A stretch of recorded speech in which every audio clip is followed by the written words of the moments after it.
Olá pessoal, bem-vindo a mais uma edição do Cabala Cast. Eu quero saber se você acredita no poder do mal olhado e se você acredita que um olhar negativo pode quebrar alguma coisa, pode murchar uma planta ou pode prejudicar a vida de alguém. E é sobre isso que eu quero falar hoje, sobre o poder dos olhos na Cabalá, o poder dos olhos de acordo com a Cabalá. Então, depois da cabeça, que é o nível de potencial, o cérebro, o pensamento é o nível de potencial, é o nível de Keter. Os olhos são considerados o primeiro nível de energia manifesta, o nível chamado Hormá, ou sabedoria. E os olhos podem ter uma influência positiva ou uma influência negativa. Tudo nesse mundo tem um aspecto do bem e um aspecto do mal, um aspecto positivo, um aspecto negativo. Então os olhos não fogem à regra, os olhos têm um aspecto positivo e um aspecto negativo. Do ponto de vista de botar energia para fora, porque os olhos colocam energia para fora, como se fosse um raio da nossa visão. Tanto é que às vezes a gente sente um olhar, não é verdade? Às vezes você está assim, de bobeira, e de repente você vira de costas e tem alguém te encarando, tem alguém te fitando, e você parece que sentiu aquele olhar, tanto é que você olha. Então o olho tem poder mesmo, o olhar tem um poder de botar energia para fora.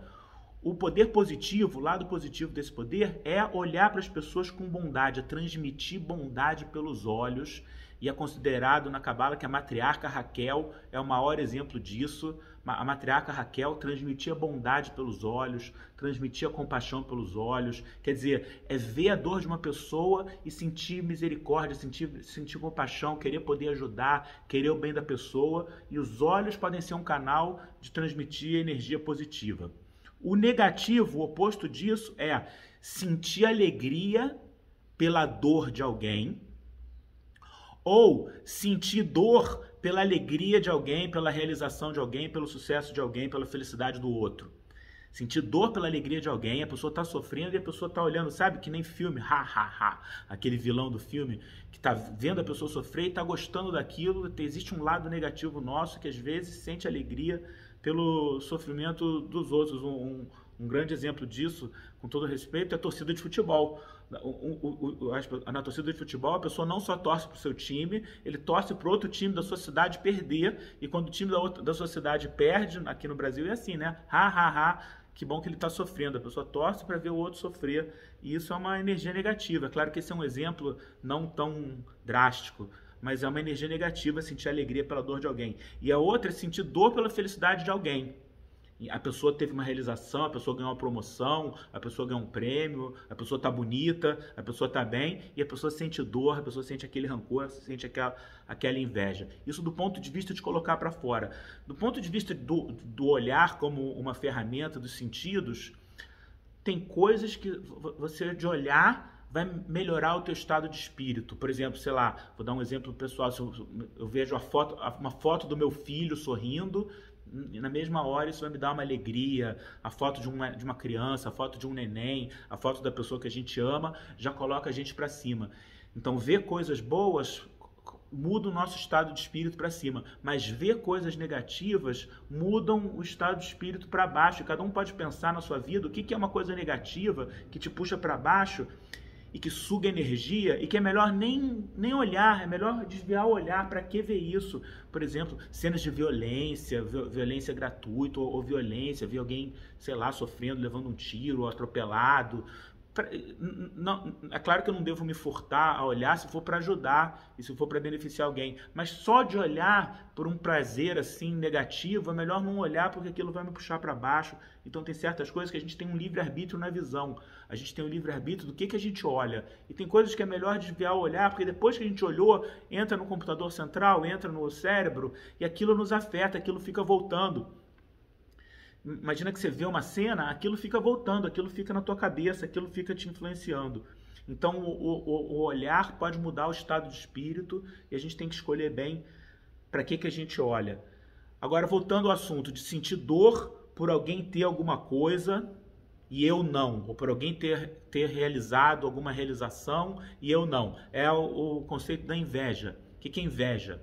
Em vez de eu estar satisfeito com tudo que eu tenho e ver quantas bênçãos eu tenho na minha vida, eu estou focado no meu vazio, no que eu não tenho e por que o outro tem que eu não tenho. E na hora que a pessoa sente essa dor da inveja, essa dor de por que ele tem e eu não tenho, tá colocando um olho gordo, tá colocando um mal olhado, suga a energia do outro e é autodestrutivo, porque a pessoa que bota a inveja, que bota o olhar invejoso, que bota esse mal olhar, ela mesma agora está vulnerável também à negatividade de terceiros. Ela também agora se tornou vulnerável para uma outra pessoa olhar para ela com esse mesmo olhar e é destrutivo. De acordo com a Cabala, o poder do mal olhado é destrutivo. Um olhar de inveja realmente é autodestrutivo, é destrutivo e é autodestrutivo. É destrutivo para quem está sendo olhado e é autodestrutivo porque a própria pessoa que olhou está se tornando vulnerável. E muitas vezes é uma pessoa próxima. Não precisa ser uma pessoa distante. Pode ser uma pessoa próxima. Vou dar um exemplo típico.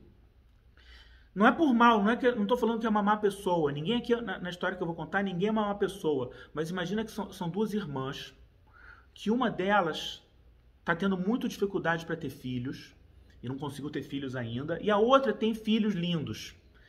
E toda vez que uma irmã vê a outra irmã junto com seus filhos lindos e sorridentes, em vez dela ficar feliz, ela sente uma pontinha de inveja, ela sente uma dorzinha. Sem querer, ela está botando o olho gordo na irmã e nas crianças, e não é por mal. Então, como fugir disso? Como evitar isso? O melhor jeito é nunca fazer isso. Mas como todos nós temos os nossos vazios e as nossas vulnerabilidades e os nossos defeitos, e nós não somos seres perfeitos, e não tem vergonha nenhuma em não ser perfeito, mas você tem que reconhecer o teu defeito e mudar. Então, se você alguma hora se pegar sentindo uma pontada de inveja, sentindo dor pelo que o outro tem, rápido, muda a energia. Se você conseguir no começo parar e mudar a energia, o que é mudar a energia? É desejar a bênção para o outro, desejar tudo de bom para o outro, desejar o bem do outro. Se você consegue parar e mudar, se transformou em energia. Então o jeito de se proteger é esse, é transformar a energia, é mudar a energia. Tem uma história na porção dessa semana, na porção de Tetzavé, da Torá e do Zohar, tem uma história sobre o Urim Vetumim. Urim Vetumim era um peitoral, porque é descrito nessa porção a roupa do sumo sacerdote. E é descrito que ele usava um peitoral com 12 pedras preciosas e que tinha o nome das 12 tribos. E que esse peitoral, com essas 12 pedras, dava acesso à inspiração divina, dava aspecto a um nível de profecia, de saber o futuro, de saber respostas, de receber contatos do mundo superior, da luz do Criador. E que dentro desse peitoral tinha o Urim Vetumim, que era a alma do negócio, que era um pergaminho no qual Moisés tinha escrito um nome de Deus. E que esse Urim Vetumim era a alma do negócio. Quem foi escolhido para usar o Urim Vetumim e ser o sumo sacerdote foi Arão, o irmão mais velho de Moisés.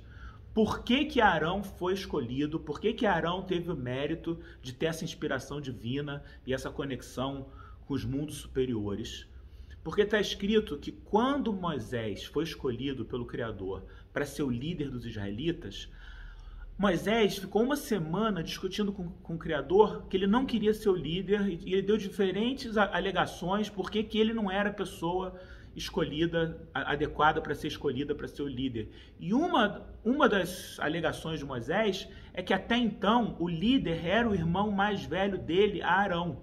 E que se ele, Moisés, fosse escolhido agora, isso ia machucar Arão, isso ia magoar o Arão. E o Criador respondeu para Moisés: não se preocupe, eu conheço o íntimo do seu irmão, Arão. Quando ele receber a notícia de que foi você o escolhido para ser o líder, ele vai ficar 100% feliz. Ele não vai sentir nenhuma ponta de inveja no coração dele, nenhuma ponta de dor no coração dele, nenhuma ponta de despeito no coração dele. Ele simplesmente vai ficar feliz que você foi escolhido, que você teve o mérito. Então, por Arão não ter sentido nenhuma inveja de Moisés, por isso ele foi escolhido para vestir o Urim Vetumim, por isso ele foi escolhido para ter esse nível de profecia, por isso ele foi escolhido para ter esse nível de conexão, de inspiração divina e essa função tão importante e que ele tinha a alma certa para ser o canal. Mas por quê? Porque ele passou no chamado teste da inveja. Como funciona esse teste da inveja? O teste da inveja é uma coisa que os cabalistas falam que todos nós passamos. Que toda vez que uma pessoa está para receber uma bênção, ela tem que passar antes no teste da inveja. Que significa que uma pessoa próxima a ela recebe primeiro aquela mesma bênção.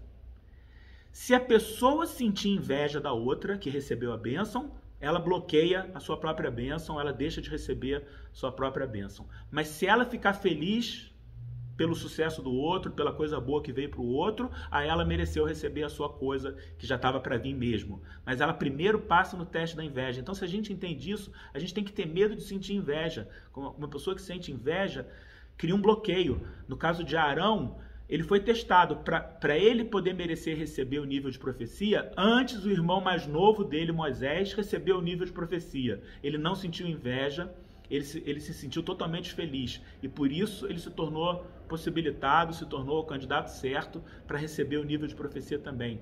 Então, na nossa vida, vale essa mesma coisa. Toma cuidado para não ter inveja. Se sentir inveja, como para no começo e transforma energia, muda energia, deseja o bem para o outro.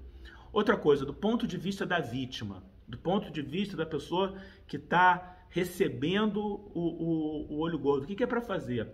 Então, primeiro vou falar uma coisa um pouco radical. Se você conhece uma pessoa que é invejosa mesmo, aquela pessoa que é invejosa de carteirinha, que já seca a planta, sabe? E que faz um elogio, o quadro cai, ela elogia o tapete, cai café no tapete, esse tipo de pessoa, não precisa dar tanto espaço para a pessoa. Ou se afasta mesmo da pessoa, não precisa trazer para dentro de casa, não precisa trazer para dentro do teu closet, não precisa trazer para dentro da tua intimidade. Tem níveis de conexão com as pessoas, então você não precisa se manter com essa pessoa que sente inveja, você não precisa ter um nível muito íntimo de conexão, porque você está se colocando em perigo, você está se colocando sob aquele olhar, debaixo daquele olhar que cria prejuízos. E se a pessoa te pergunta demais sobre a tua vida, quantos filhos você tem, quanto você ganha, quanto vale a tua casa, coisas assim, não responde, não dá detalhes, sabe? Tem gente que é invejosa nesse mundo e quer se comparar com os outros e aí não dá detalhes. Ah, para que você quer saber? Não responde, foge da pergunta, pergunta em você. Foge da pergunta, é melhor não dar detalhes. As pessoas não precisam saber detalhes da tua vida em todos os casos, porque muitas vezes você está se expondo à inveja e ao olho gordo dos outros. Mas então, esse é um assunto que o Zohar leva muito a sério. Tem um lugar do Zohar que ele chega a dizer que é melhor a pessoa morrer e deixar esse mundo do que comer pão numa pessoa que tem na mesa de uma pessoa que tem olho gordo, que tem um olhar invejoso, que faz mais prejuízo para a alma comer esse pão. Não é literalmente o pão, é tá rodeado de pessoas que têm essa energia de inveja, realmente é uma coisa que nos deixa vulnerável e que é um jeito de penetrar no karma do outro, talvez o único jeito de penetrar no karma do outro. Uma pessoa não merecia sofrer, mas alguém com um olhão, botou um olhão negativo ali e a pessoa acaba sofrendo sem nem ter um karma.